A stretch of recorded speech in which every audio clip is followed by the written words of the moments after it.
Hi everyone, my name is Pavel and I'm an Agile coach and trainer at a company called Think Agile. And today I want to talk a little bit more about writing a good Scrum Master resume or CV. So I started my career over 10 years ago in Agile by starting as a Scrum Master myself and worked for a few years as a Scrum Master, then joined a management consulting firm as an Agile coach. And even 5 years ago, I started my own business called Think Agile, where we do a lot of Agile coaching and training. We started to grow our team a few years back, and as part of the process, I have to hire now Scrum Masters and Agile coaches. So I really made a full circle from being in the position of being hired by other companies as a Scrum Master to hiring Scrum Masters myself. So today I would like to talk a little bit more about the process of creating and writing your resume.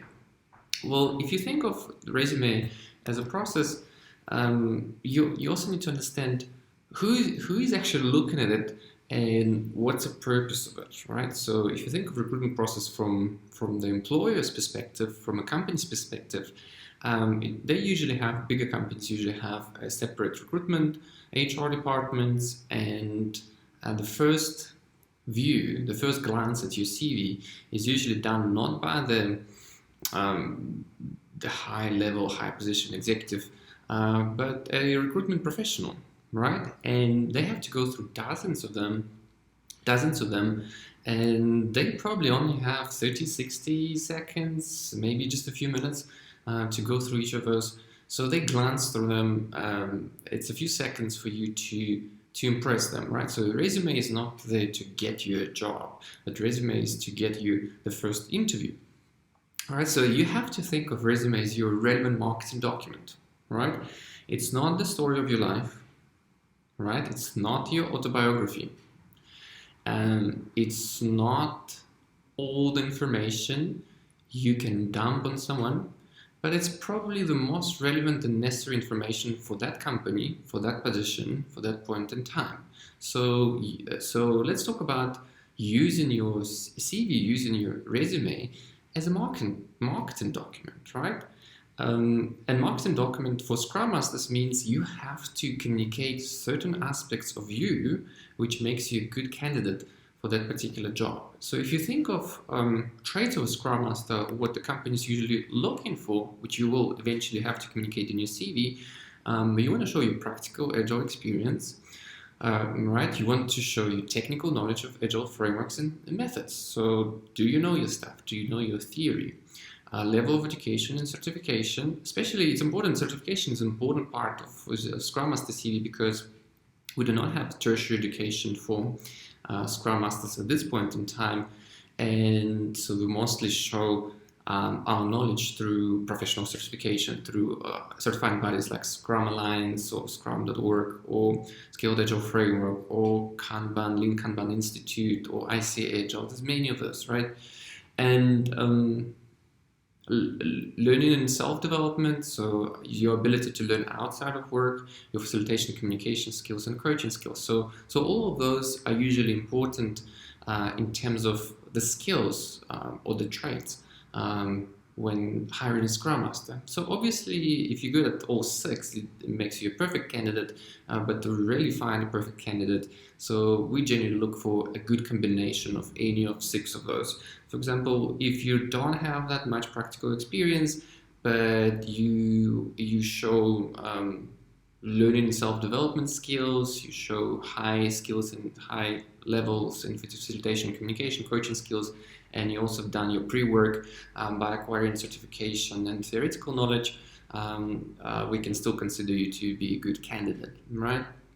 So in terms of CV itself, there's a few tips and tricks we would look for. Well, first of all, we wanted to hear in your language, but rather be specific than generic or general, right? So don't say things like results-oriented or go-getter. Rather say which results did you achieve in the past 5 or 10 years or 2 years of your career, right? Or even if you're brand new and you just leaving college and starting a new job, so what results did you achieve at university? So use active rather than passive verbs. Show an action, right? So show that you actually made an action in your past experience. Make it based on facts, and also don't just say qualitative facts, but I think add some numbers, add some quantity to your actions. Write it for people to scan quickly. I said an average person probably glances at that, so they don't read through, they scan it. Right, so they glance, they pick the most important information. You should make it very easy for them to find that relevant information using headers. All right, put your email and phone number. I remember in the last round of recruitment in our company, we had some delegates, some candidates who applied through LinkedIn, and they would add their CV, which go into their profile, the application, but that CV would not have any contact information. There would be no email, phone number, it would just be a name, which makes it extremely difficult for the company then to trace back to a particular applicant on LinkedIn and pull in information from that profile. And I'm not sure every company is actually willing to do that extra work because 10, 15 minutes on extra candidate, if you have dozens of them a day, it can really make your life admin intensive if you go into the recruitment process. You also want to make your CV fit 1 or 2 pages. We have seen resumes which go for 16 or 20 pages, listing every single project, and especially in a chronological order, right? So they go all the way they start from the school, they list their grades, and I don't think this is relevant for the position you're actually looking for, right? Maybe it's relevant for college students or a person applying to college, right? So, but if you're looking for professional level positions, I don't think we need your information about your private schools, right? So don't include pictures, age, or gender. You might think it's relevant information, but to be honest, that actually can create a reason for biases in the recruitment process, right? So, for example, age bias is a significant thing in US right now. So including age kind of can give that information away and can make the company biased towards you. Also, your personal information, your personal pronouns. You don't want to use I, my, me, right? You don't want to use a narrative style because remember, CV, the resume, is actually not. It's not a document showing your writing style. That's your cover letter, right? Resume is a quick summary, a quick marketing document which can position your main traits, your main achievements for the company to be interested in you, to invite you for the first interview.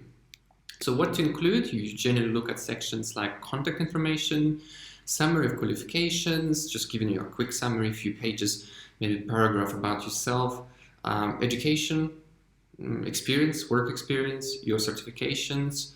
As I mentioned, it's quite important for our industry. Community service, because community service usually indicates your ability to learn outside of your work, right? So how do you actually pick up new knowledge outside of your workplace? And optionally, if you have space, you can include skills and interests. Why do I say you have space? Because you can think of your CV as real estate, right? So as studies show that the hot zone of your CV is the first 2/3 of the first page of a CV. So you can obviously have a CV longer than 1 page, but majority of people will just look at the first 2/3 or first even half sometimes of your CV. So that's why you want to be very clever at positioning those sections correctly. And in fact, you don't have to go in that particular order. In fact, it highly depends on your profile. So, for example, if your experience is the most relevant and prominent feature of your resume, then put experience before the education. If you lack the experience of Scrum Master, and let's say you applying for the position of a Scrum Master, but you don't have an experience, you have experience maybe in an adjacent field, or you're brand new to the field, so maybe then education certification is your most important point, just to show that you're well educated and you're well certified in the industry, ready to enter the industry, right? So you see, you can play it around in terms of What do you want to communicate? It's your communication, your marketing tool. What is the biggest seller? Is it your experience? Is it your education? Is it your certification? Maybe it's your community service. So put that first. So what not to include, right? So things we don't want to see in the CV. Well, we don't want to see your personal information. Once again, it creates a lot of cognitive biases in recruitment process. So your age, your gender.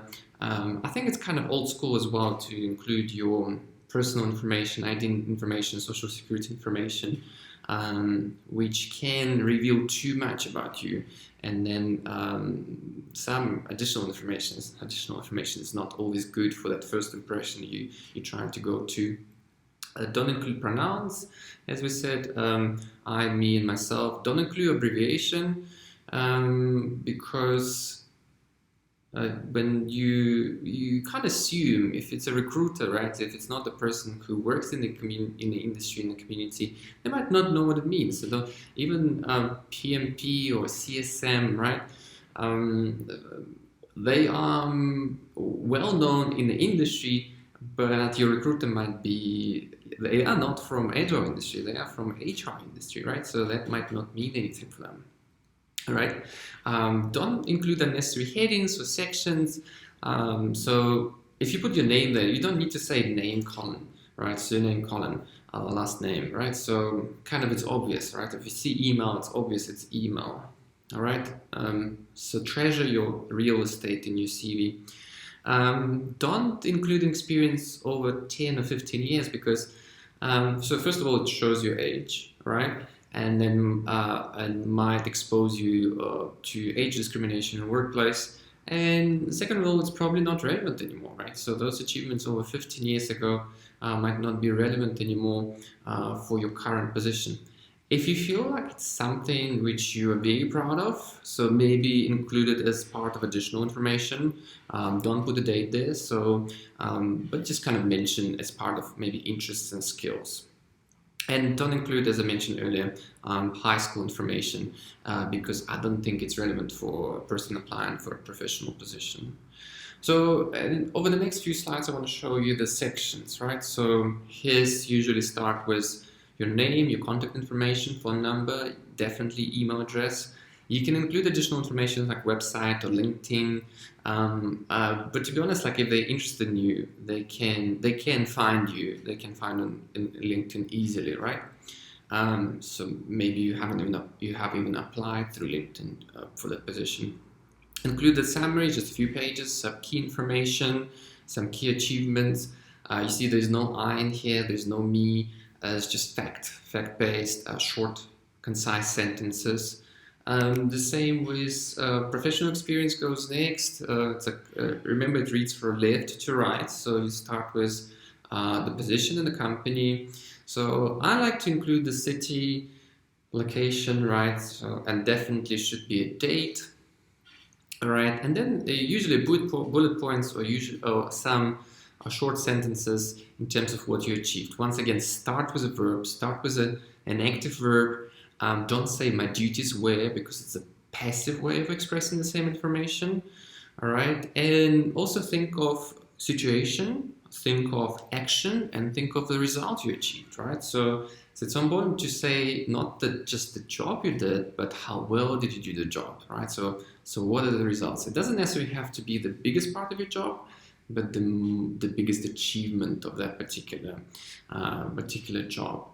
All right. So education, once again, this example missing the institution. So obviously you want to have the institution where you got your education or certification. Community service. So in our industry, we have a lot of meetups, a lot of groups you can join for free. I think it's a great way to learn. A lot of people present at those meetups, groups, and conferences. I think it's a great signal for employees that you are a continuous learner and you're always looking for a fresh new knowledge. And obviously the certifications themselves. So once again, put the good certifications you have. That Scrum Alliance, that Kanban certifications, that Scaling Framework certifications you have, maybe with a date, so people know that you've got theoretical knowledge as well. Well, hopefully you enjoyed this a quick talk, and hopefully you picked up a few new ideas. So I'm also going to put in the chat a link to how to download the template, and we also have some frequently asked questions in the interviews, which can prepare you for the interview a little further. Here's my contact details if you want to reach out and ask any more questions. Well, thank you for listening, and I hope it helps you to land your new great opportunity.